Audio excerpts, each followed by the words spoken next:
So for the past 6 months, I've been using the 2021 version of the Gateway 14-inch ultra slim notebook. For $500, you get an i5-1135G7, 16 gigabytes of DDR4 RAM, a 512 gigabyte SSD, and a 14-inch 1080p IPS screen. So this makes this laptop one of the best budget systems you can get in the market in 2021. The laptop has a sleek looking design with a nice metal top, but it is very prone to scratching.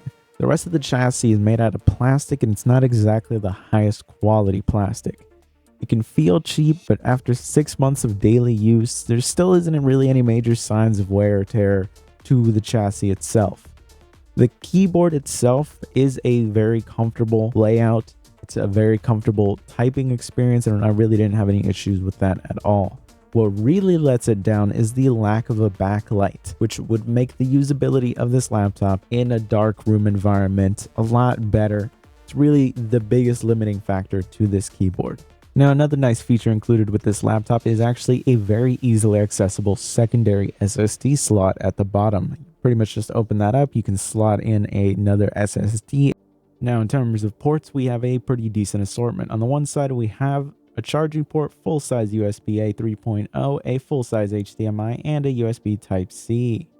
On the other side, we have a full-size USB-A 3.0, a headphone jack, and micro SD card slot.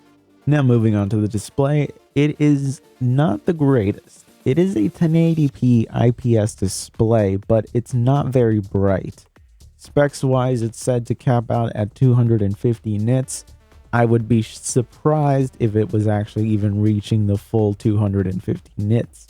It can be pretty dim, and if you're in a very bright environment, it is very hard to see the screen. But personally, I don't really use it in any environment like that. It's usually in my room or in an office space where the lighting isn't blinding.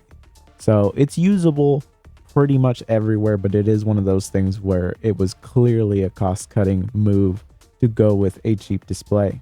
Really, the biggest strength of this laptop is the performance per dollar that you get here. With the i5-1135G7, you actually have access to some very high performance cores. Now, it's only 4 of them, but the integrated graphics is also pretty decent. You can get some decent performance in a lot of different games. But suffice to say, you'll be able to play a wide variety of lighter indie games and some of the more popular esports titles. Really, overall, this to me is the best everyday use laptop you can get for the price. For $500, that is 16 gigabytes of RAM in a segment of the market that is almost exclusively dominated by 8 gigabytes. And 8 gigabytes is okay. It's a decent amount, especially if all you're really doing is just using a web browser, watching videos and stuff like that.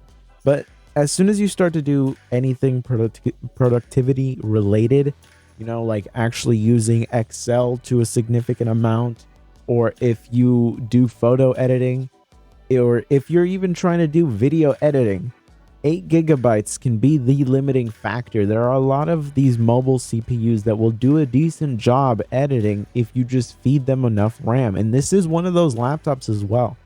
I tested out Adobe Premiere on here, and you can get some pretty decent performance, especially if you're only working with 1080p footage. Now, if we're talking about 4K and stuff like that, it can become really sluggish to use. But overall, the performance on this is actually really good, especially like if you want to buy a capture card, a USB capture card, and start capturing gameplay of your PlayStation or your Xbox, you can do that. The Quick Sync technology on this laptop with OBS and with Premiere is just fantastic, and it really is a fantastic budget laptop. This right now, if you ask me, is the laptop to get for 2021 if you're in this price range. And if you just creep on Walmart until you find the refurbished listings on sale, you can get this for as low as $360. This is fantastic performance, and this is my top recommended laptop for 2021 at this price range.